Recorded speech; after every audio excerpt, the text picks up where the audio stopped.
part of such a powerful conference aimed at improving the lives of individuals with intellectual and developmental disabilities. I'm honored to be able to introduce a phenomenal keynote speaker. Do you have blind spots?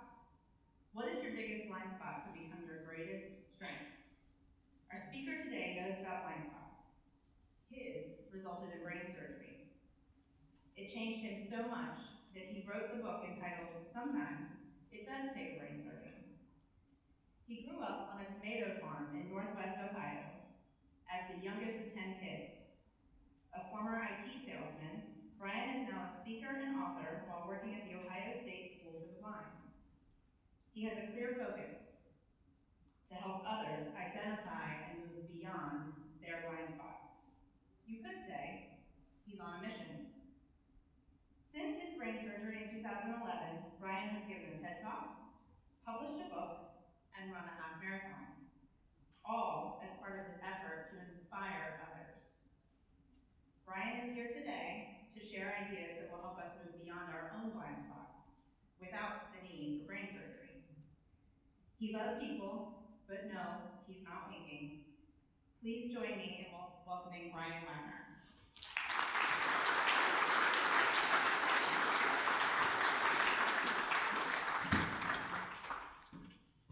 Thank you so much.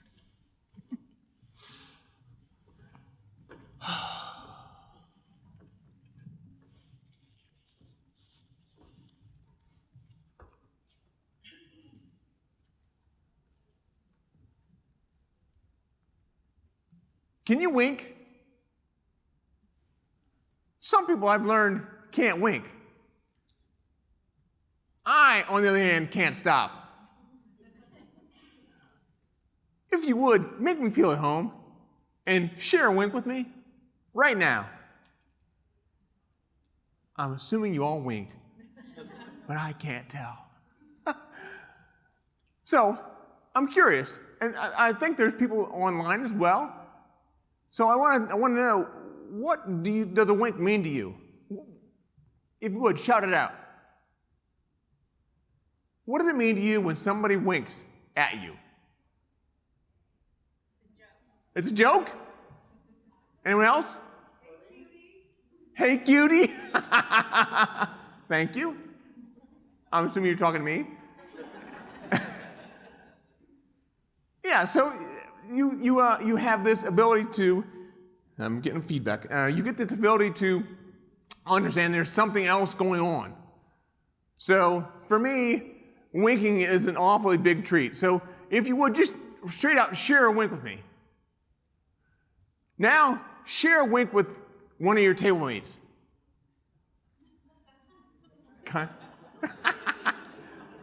That's kind of weird. That's kind of weird. But that's all good. It's all good because it helps us all to understand that we're winking together.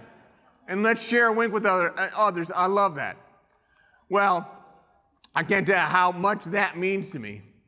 You know, in this process that we'll go through over the next hour, we're going to go from a point of I'm going to start on this end.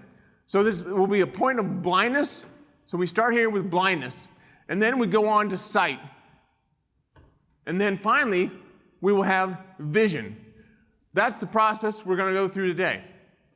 So in blindness, we understand that we have blind spots. There's something that we're not seeing that we should be. So for whatever reason, we may be held back. There may be a situation that, there's something we should see, but we can't see.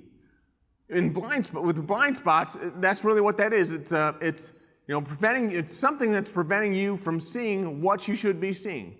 So in a car, you have over your right shoulder a blind spot. You're not able to see, so what you do is you turn your head and you look over your shoulder to see through that blind spot. So in life, we also have other ways to see through our blind spots, and we'll get to that in a minute. Once we have a sight, we begin to see our blind spots. We begin to identify our blind spots, and then we begin to see through them. As we see through them, we learn that some things are possible we didn't think were possible. And that is a big learning experience we all have. But what's important to know about seeing through your blind spots is you can't see through your blind spots on your own. or they wouldn't be considered blind spots. So you need to have somebody with you to help you with that. And then when you have vision, vision is your preferred state. It's your preferred future where you want to know how to get there.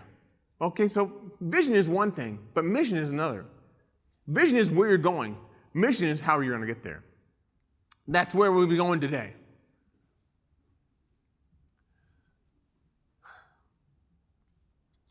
On March 4th of 2011, I woke up and I couldn't see.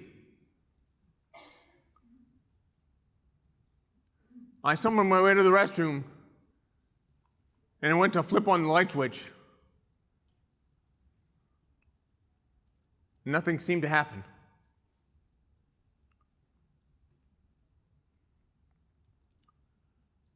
I fumbled my way and I turned toward the mirror, and when I looked in the mirror, I see a slit of light coming out of the bottom of my eyes. So the power was on. I was blind. My wife heard the commotion, and she came downstairs. And she looked at me. She said, Brian, what happened? I don't know. As soon as we were able to, we rushed off to the ER.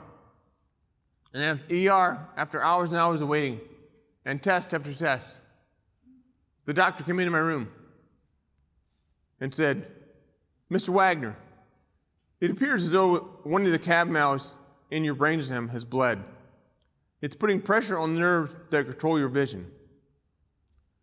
We're recommending that you have brain surgery. Brain surgery?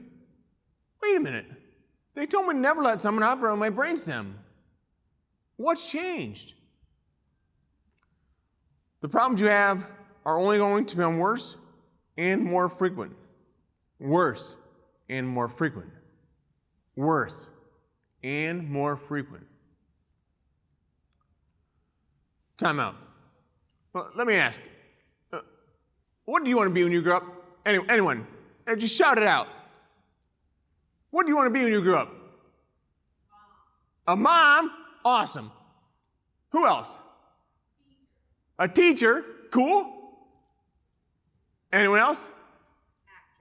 Actress. Very cool. I love it. These are all good things. Now, so whether you wanted to be an astronaut or a rock star, you thought, why not? Why can't I? Why can't I do that? Why can't I be an actress? Well, sometimes if you want to be an astronaut or a rock star, it's because maybe you're afraid of heights and you're tone deaf. That might be why you can't do that. But understanding what you wanted to be was important at that time. For me, my anything is possible dream, I wanted to be a football player. That's what I wanted to be. So here I am. Every day, I'd be in the front yard at my house. And I'd take this hike from the virtual center. So I'd be, hut one, hut two, hike. And I'd hike the ball to myself. Anybody else play this game? Yeah. Hike the ball to myself. And then I'd hand the ball off to myself. And then I would I would throw the ball. If I didn't want to hand it off, I would throw the ball to myself. Oddly enough, I usually scored. But I also had one hell of a defense. That helped. Well, I'll never forget this one day, my mom came out of the house running, and she was all excited. She just had this piece of paper in her hand. She's like, Brian, you've got to come see this. Stop playing. I've got something for you. It's the registration for the Elmwood Royals football camp. You've always wanted to play football, and you've always wanted to be an Elmwood Royal. This is your chance.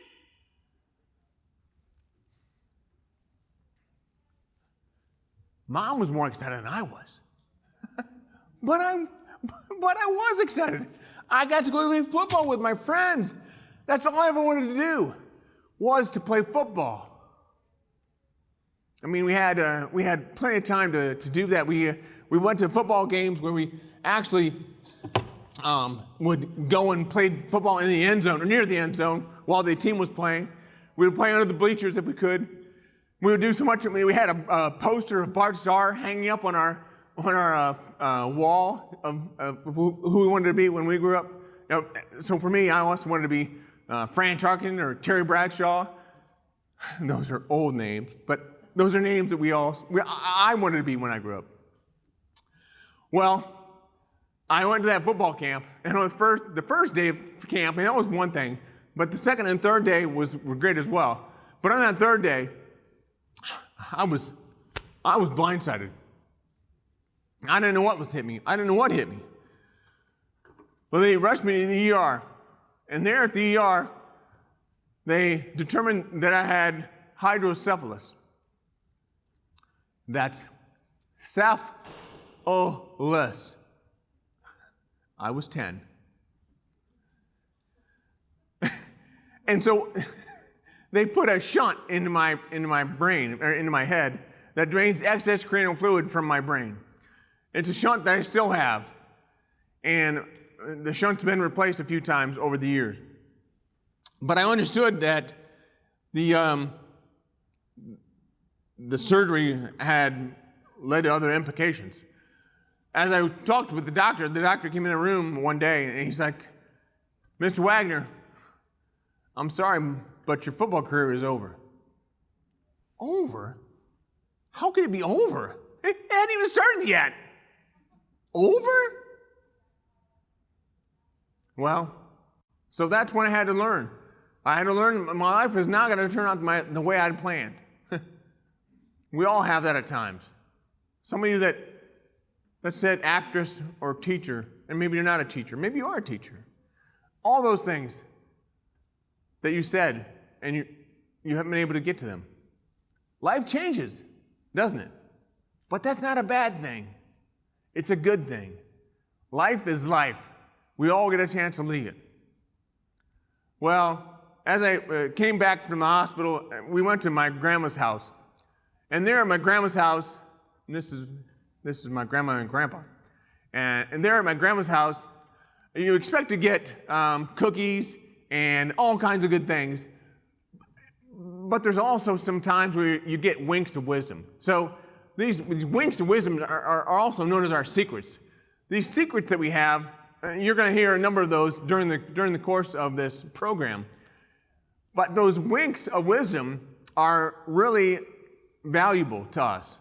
So as you hear those winks of wisdom, I want you to, if you hear one, just share a wink with me. You don't have to tell me you're doing it because I won't know.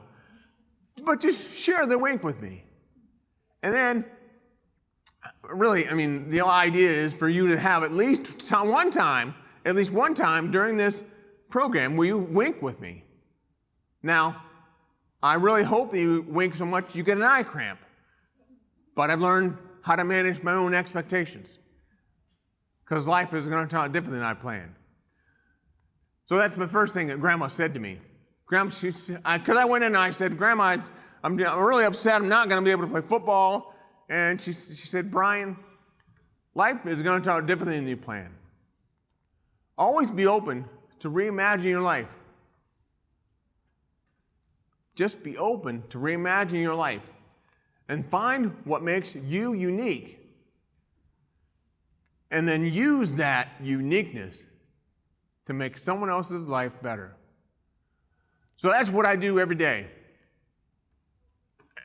I'm an IT sales guy by heart. That was what I wanted to be when I grew up and later in life. But I realized that that's not what I'm supposed to be doing. My uniqueness became why I do what I do. It's propelled me to this. So back to the ER, back to this hospital room where worse and more frequent. I was blind, and this doctor told me it was only going to get worse. He was right. Maybe you haven't heard it, but in my voice and in my speech, I sometimes hiccup on words. My tongue sometimes gets in the way, and I'm not able to say things as normally as I should. Now, we all get hung up on our words.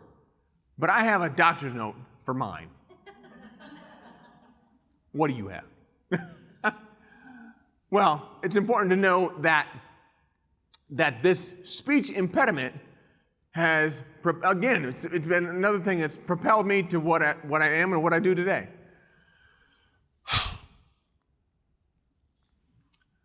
So, worse and more frequent. But they said, oh, by the way, there's only one specialist. There's one guy, and he is in Phoenix, Arizona, one doctor. So, that's where I went. Are there times in your life when there's just one person for you? Maybe it was that one spouse, or maybe it was a teacher, possibly a coach, a mentor, or a friend. That one person that helped you to get over a hump, get through something that you were trying to get to. They helped you. And they did that so you could be better. You wonder where those people come from. You wonder where they went. Remember that person that you have in mind. I know you have somebody in mind. Keep that person. So when I went to Phoenix, I had brain surgery. The next day, actually, that same afternoon that I had brain surgery, I was able to walk the hall. Now, I did have a little curtain closer assistance from my brother. I mean, there's some things that just nobody needs to see. The next day, after having surgery, I was discharged from the hospital with a little bottle of extra-strength Tylenol. They let me go, and I went back to the hotel, and we stayed there in Phoenix for a week because we were nervous about something happening. Well, I came back, and my wife encouraged me to get better. She encouraged me, and we all have encouragement in our life. Who's some encouragers for you? If you would, please. Just tell me, who's your biggest encourager that you've ever had in your life? Anyone? Your husband? Dad? I missed it? Kids? Awesome. That's good. Well, my biggest encouragement was my wife, Connie. And Connie, she encouraged me to go for walks. Right? At that point, a walk was a hard thing. But I did so much better if I understood that, for one, that I was blind, because I couldn't see. I mean, both of my eyelids were down. So up until the age of 43, I had two good eyes, just like all of you. But when this happened, both my eyelids wouldn't go open. My face was swollen. My eyeballs don't go together. So even if this eyelid were open, if I propped it open with my finger, I would see double, and it's nauseating. But she encouraged me to go out and go for walks. So this blindness was a real thing. But she encouraged me to go for walks, and as I went for the walks, I got to understand how important it was for me just to be outside and to do things with her, also admit that I was blind. But the big thing that I learned from this walk was walking down that sidewalk. Because look at that treacherous terrain, right? I mean, there's ledges on the left and ledges on the right. There's people coming in front of us, people coming from behind. But there's also those undulations. Undulations. Now, isn't that a fun word to say? Undulations? Well, those undulations change if we walk down that sidewalk the other way. Much like for you in your jobs, whether you're an executive or a manager or a DSP, if you approach life, approach business, approach your job from their perspective, everything changes. It becomes a different scenario, a different situation. You begin to see things differently. And that's really what we're all about at A Radical Vision. A radical vision exists, and there was that stutter. A radical vision exists to help people to embrace their own personal blindness to achieve a greater vision for their lives. That's why we're here. So, those undulations. But these undulations also made me realize that I had blind spots. The blind spots, so back to here, where we were blind. And we realized that we have blind spots. And those blind spots are caused by mental, call it cognitive bias. Mental blocks that are keeping you from seeing what you should be seeing. Once I understood those blind spots and how to get rid of them, by talking to other people, by having truth tellers in my life, by understanding that there was more to life than just IT sales. Once I got to that point, my life changed. When you're in a car, or when I used to be in a car in the driver's seat, okay, so I don't drive anymore. That caused from the brain bleed that I had back in November of 2020, that great year. November 2020, when I had this brain bleed, my tongue went numb, my entire right to my body is numb. I have very little feeling in my fingers and my foot. My foot is numb right now. It's been that way for 10 years. But the brain bleed also made it worse because it took some of the feeling away from my tongue. But I don't try not to focus on what I don't have. Also, I don't want you to feel sorry for me. And this is the hardest part of this story, is to tell people all the things that I have going on and to make them not want to feel sorry for me. I don't want that. I'm sure you can identify with that, but also I also realize that everyone has something going on in their lives. Everybody does. I just happen to wear mine on my face. So these blind spots that I was telling you about, those things that are keeping you from seeing what you should be seeing. Who do you have? So when I had somebody in the passenger seat, they would see my blind spot. Who do you have that sees your blind spot? Who do you have that sees what you don't see? Your husband. There are a lot of people that can help with that. You also have to have somebody that will help you to show you and that you'll listen to.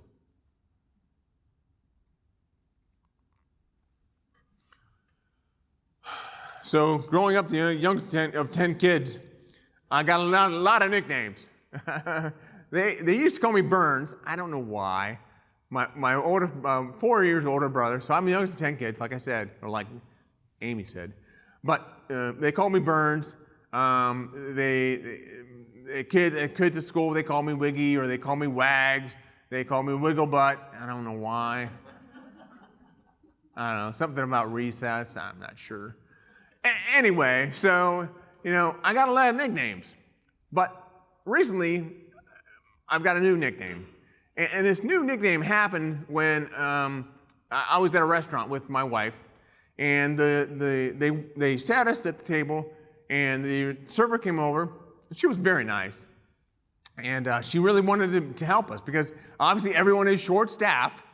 And she looked at me and she said, I want to make sure I'm helping you, and I want to make sure that you answer all your questions. So my wife always has at least one question. And I always have one too. Well, my question usually is, what's your name? And I asked this waitress what her name was. And she said, my name's Sarah. I said, Sarah, that's a beautiful name. I said, how do you spell that? She said, S-A-R-A. I said, no H? No. We don't waste our ink on an H. Like, okay. And then she, not knowing it better, I'll give her credit for that. She looked at me and she said, well, what's your name? And I said, my name's Brian. That's with one I. And she's like, she thought that was hilarious. So that's how those eye patches on your table.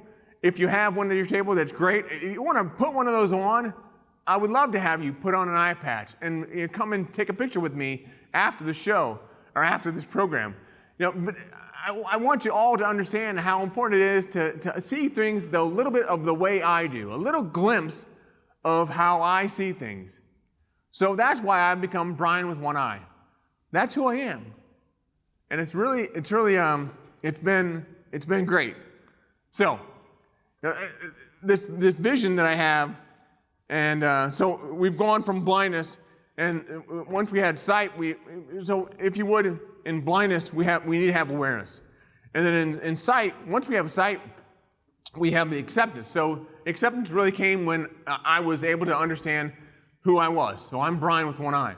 And then once we have vision, we began to see things differently. We began to see a future for ourselves that we had never been able to see before. Well, my dad was one of those guys that was able to have great vision. He was a farmer, and I learned that today is National Farmers Day, which is a great day, because my dad would have loved it. So my dad passed away about 5.5 years ago, but no matter where we go, we would always have a good time. Whether we be at church or a birthday party or even at a funeral. I'll never forget the time my dad bought the farm. I'm sorry. So not the time he bought the farm. He bought a farm. So when he bought a farm, he went to the attorney's office in Bowling Green, Ohio, and he was looking at the Lumberbrock farm. There, I said that word without stuttering.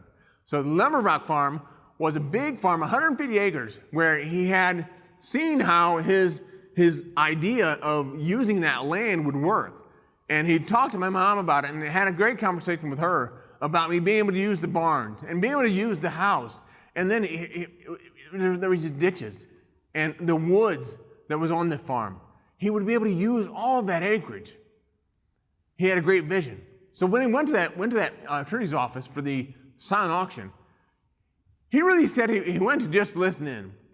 I'm not sure how you listen into a silent auction, but he was going to do it. Well, he went there, and when he got there, he had a passion come over him. So what he ended up doing is he bought this farm. He bought 150 acres. 150 acres. He went home that day, and he thought, I just spent a lot of money. I wonder how I'm going to tell my mom, or tell Mary Jo.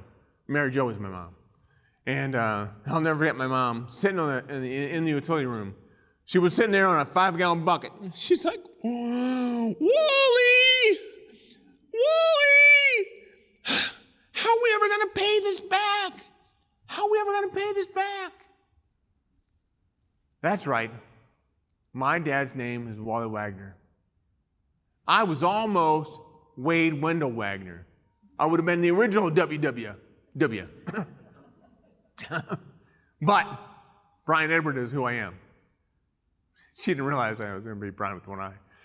Anyway, so my mom, she was the son and daughter of my grandma and my grandpa. It was Grandpa Hootie on that picture. So Grandpa Hootie, Hootie is short for Hubert. I don't know how that's short for Hubert, but that's what they tell me. Anyway, so Grandpa Hootie, he never had debt. He didn't want to have debt. So from my mom's perspective, she was overwhelmed with the debt that my dad came home with that day. But looking back on it, that's the best decision that he ever made, because he had a vision for where that ground was going to go. He had a vision for life. He had a vision for all that. So that ground became the most successful ground that we have in our family. This was over 40, 45 years ago. And my brother still lives on the ground. We still have the ground in our family. The ground's been the most successful ground we've ever had. But it all happened because he had a vision.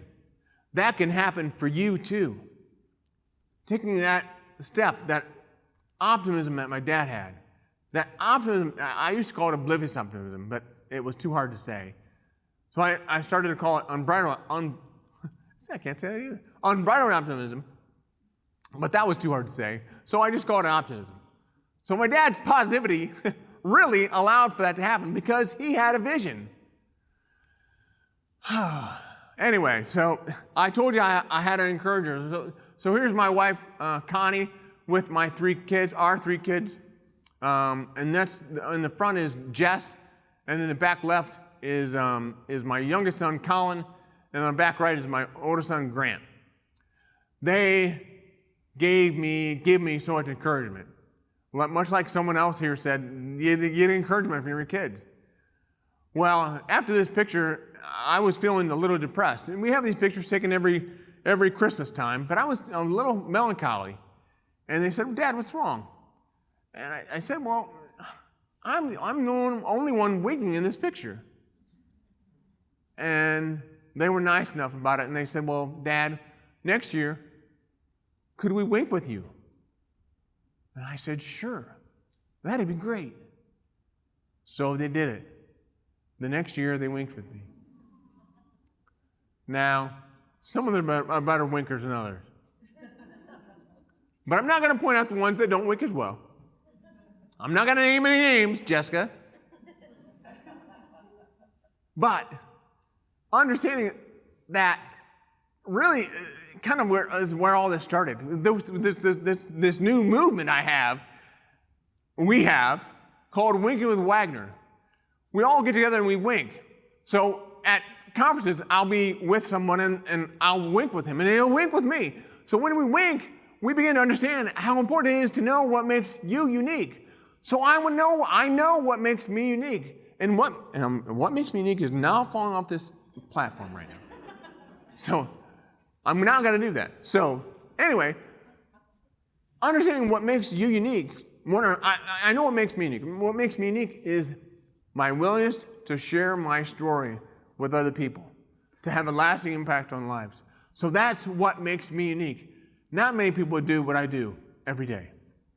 Now, so if I stand with someone and I wink with them, and they wink back at me, I want them to think, if this guy next to me, meaning me, knows what makes him unique, and it's not his eye, I wonder what makes me unique.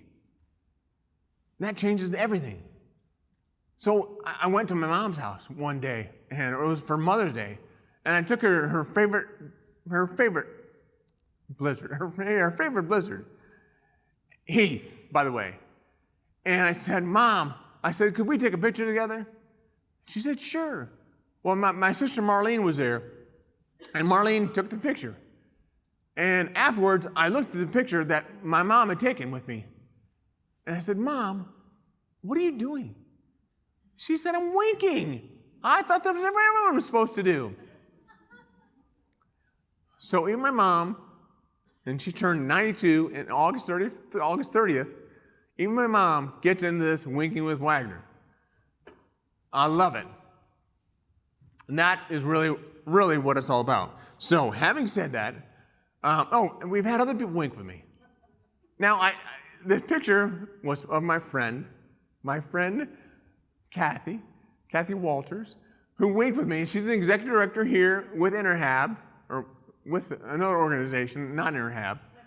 There you go. There you go. So she winked with me, and I didn't take the picture in the right time, but she meant to wink with me, and she did wink with me. I just didn't capture it correctly. I've got one eye. Anyway, so yes, Winking with Wagner is a real thing.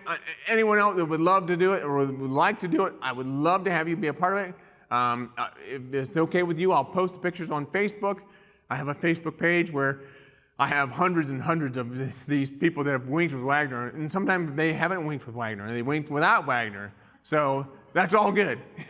It's all good. Anyway, so I told you about I had a lot of encouragers. Well, one of my other encouragers was my daughter, Jess. She encouraged me so much after I had brain surgery.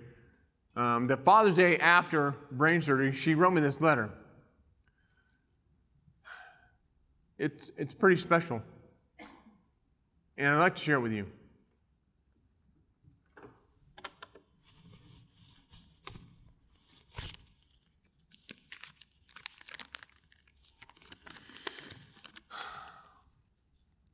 Dear Dad, happy Dad's Day. I hope you have a great day because you definitely deserve it. All the cards and TV commercials always say, my dad's the best. But they're all lying. You're the best ever. Sure, other people's dads are great. They're younger than you, and they're sportier, and they're funner. I'm waiting for the good part. Ah, here it is. But you've got something that they don't have. Bravery.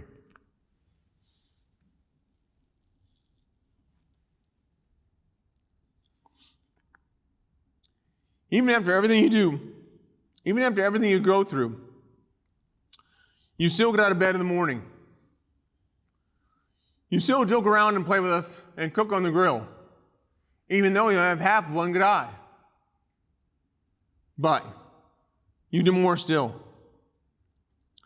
You teach me that even though you go through the toughest, most grueling things, if you just believe that God is right there with you through everything, believe that everything turns out okay in the end, you'll make it out alive. Not only unscathed, but alive.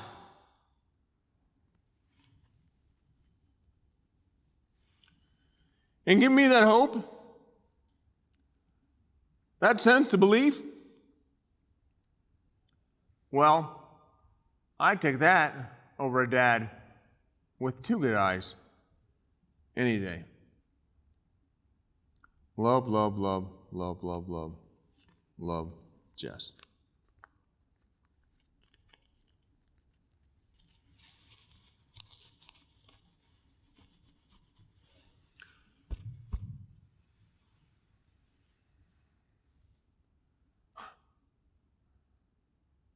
I still get chills.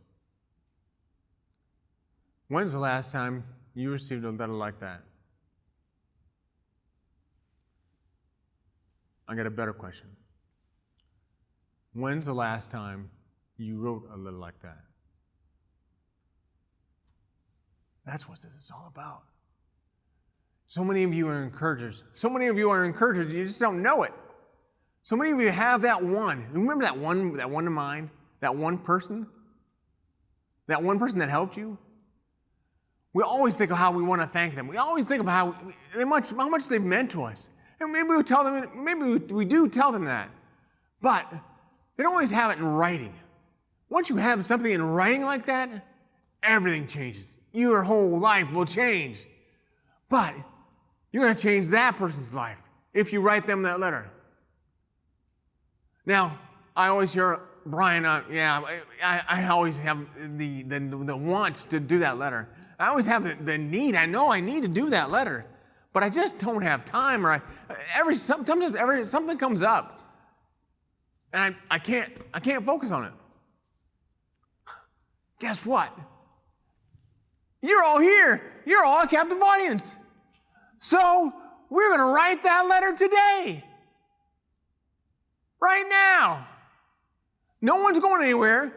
So what I want you to do is I want you to pull out a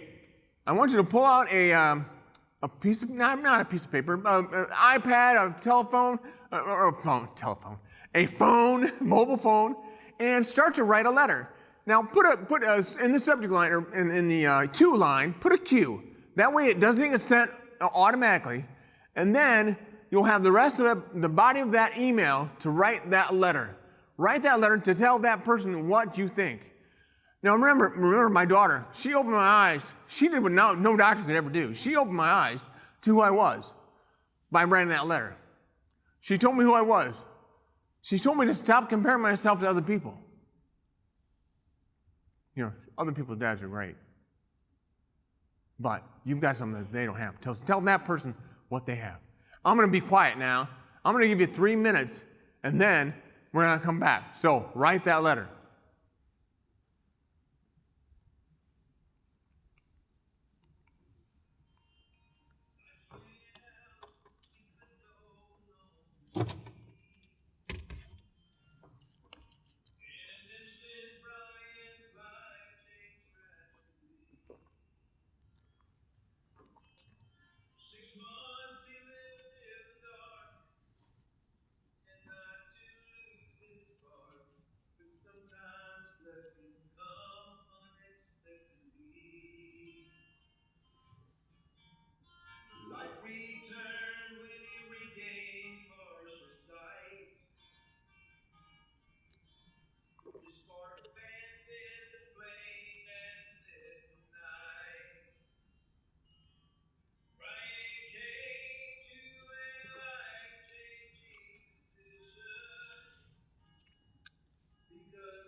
identify your own blind spots.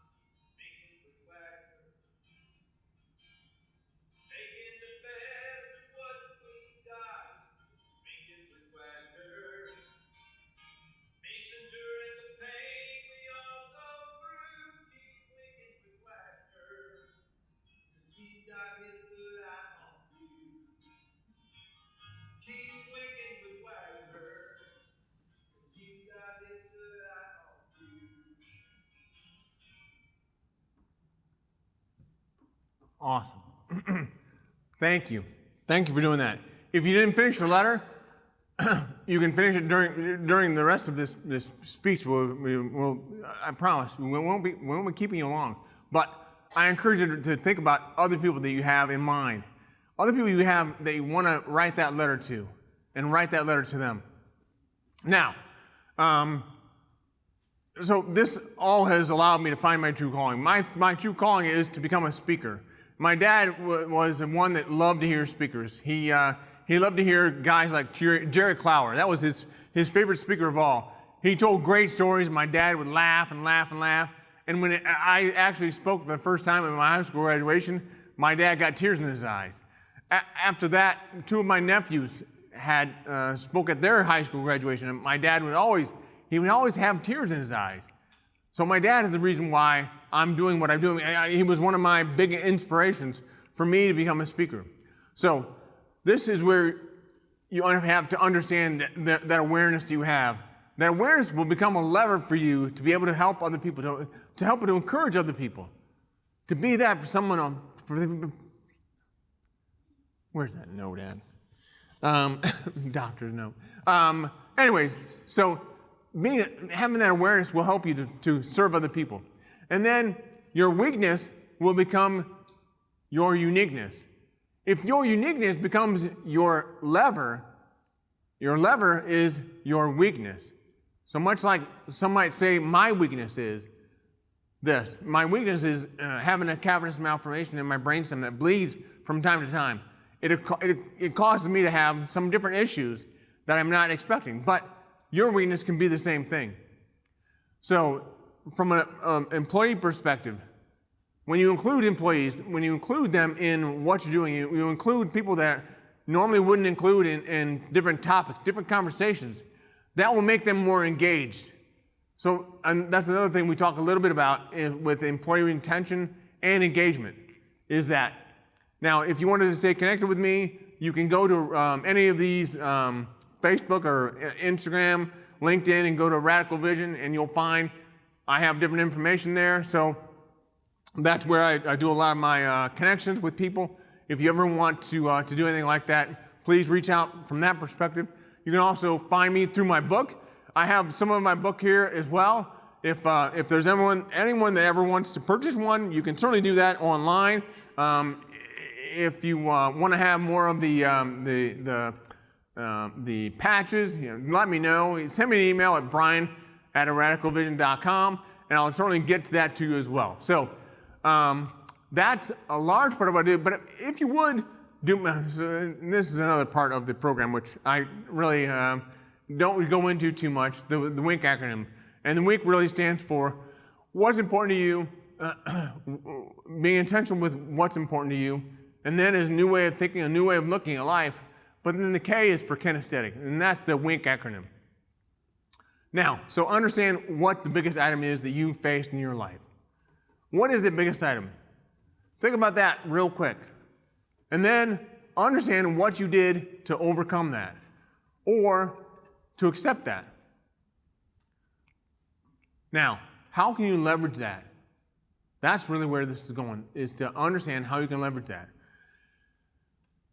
If you understand that, then you're going to be able to do more than you've ever done before. You're going to be able to have a more productive team. You're going to be able to have a more engaged team. So if you would, do me a favor and let my mom know how I did it. Go to radicalvision.com/survey and let her know, because my mom wants to know. I talk to my mom every day. I just talked to her about a half hour before I came on stage, and she said, "Go get him, Brian. Go get him." She's awesome. A lot of fun. She still lives in the same house where I grew up. Anyway, so there's a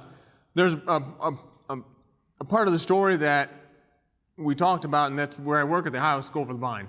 So at the Ohio School for the Blind, I run the after-school program. So in the after-school program, we have a lot of different clubs. There's the CrossFit club, believe it or not. There's a cooking club for visually impaired kids. There is a lot of different, there's a homework center, which they all love. We have fun with homework center. But then my favorite club of all, it's the knitting club. And the knitting club at the Ohio School for the Blind reminds me of my grandma Baker. I mean, every time I'd go over there, she would be knitting, or she'd be working on macrame, and she would make me a hat. She made me a hat out of a can, a Fanta can. Fanta? I think it was called? Anyway, so she made me this hat. Well, when I think about my grandma, I think about those words that she had. You know, the words that, Brian, life is going to turn out different than you planned. Always be open to reimagine your life. Just find what makes you unique and use that to make someone else's life better. So, I told you about this club at the School for the Blind. And at the School for the Blind, like I said, we have this knitting club. First night of the knitting club, I didn't understand how it was going to work. I didn't know how we were going to do this. So the club leader, encouraged me to meet with him at Joann Fabrics. So Joann Fabrics was where we got the yarn. So here we are, 10 students, visually impaired students, show up at Joann Fabrics. And they're being led by me. Talk about the blind leading the blind. Well, we got there and we got to the front right part of the store. And of course, we had to go to the back left corner of the store, which meant we had to weave our way to the knitting supplies. In the knitting club, we had to weave our way. All right, somebody got it. Thank you.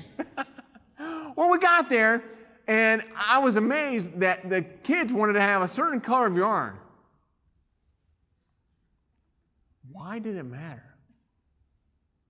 So that's what I asked Dee. I said, Dee, why do you care? She said, well, I'm knitting a scarf for my mom. For my mom. And my mom's favorite color is blue. So think about your jobs. How your job isn't for you. You're usually doing your job, it's for somebody else. That's a similar mission to what they had. They were knitting a scarf for their mom. So they wanted to have a certain color, even though they couldn't see that color. Well, we went back to school, and we had the first club coming up in another week, before we could go there, before we could go into the knitting club. Well, the knitting club was held in the old School for the Blind, the original lobby. And there was all these wood and panel-covered walls and color piano in the middle. So we walked into this room, and some of the students were already there knitting. And I said, what do you want me to do? I asked the club leader, said, what do you want me to do? She said, well, I know you have a special relationship with Adam. Would you help him? And I said, sure. I said, but I have no idea what I'm doing. She said, oh, you'll be fine. I'm like, okay. So I went back to Adam, and Adam was there, and we got to a point where we knew there was this four-prong loom. And on the four-prong loom, you have this yarn cast over top of it. And then you have a yarn over top of that. Well, what you have to do with this four-prong loom is you have to take a hook that you have in one hand and take that hook into a groove on the prong, and then grab a lower piece of yarn and take it over the top of that in order to make a loop. And then and that's a stitch. So once you've done that's called a loopy, if you will. We call it a loopy. So that's how it goes. So I had to explain this to my friend. As hard as it is for me to explain this to you, imagine how hard it is for me to explain it to him. But he did it. He finally got the right yarn, got it over the top of the peg, and he did it. He made the loop. I said, friend, you did it. I did it. I did it. I made a loopy. Just then, someone in the back left corner, he made a loopy. He made a loopy. Over here, he made a loopy. And then the entire room started in with loopy, loopy, loopy. It was awesome. Not only had it knitted a feeling of success for his mom, or not only had it knitted a feeling of success for himself, but it also knitted a feeling of success for the entire club. You can imagine his mom's surprise when she opened her Mother's Day gift that year. It was a scarf, and it was blue.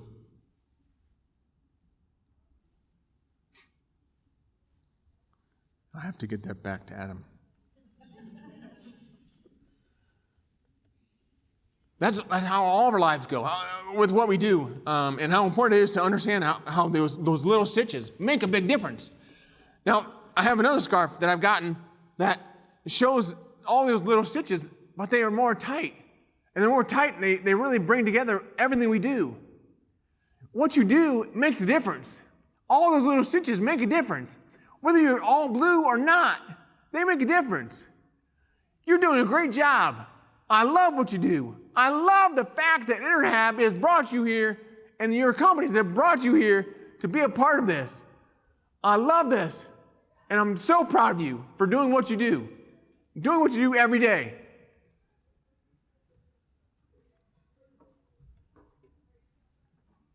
So don't forget to write your letter. I'm Brian with one eye. Thank you.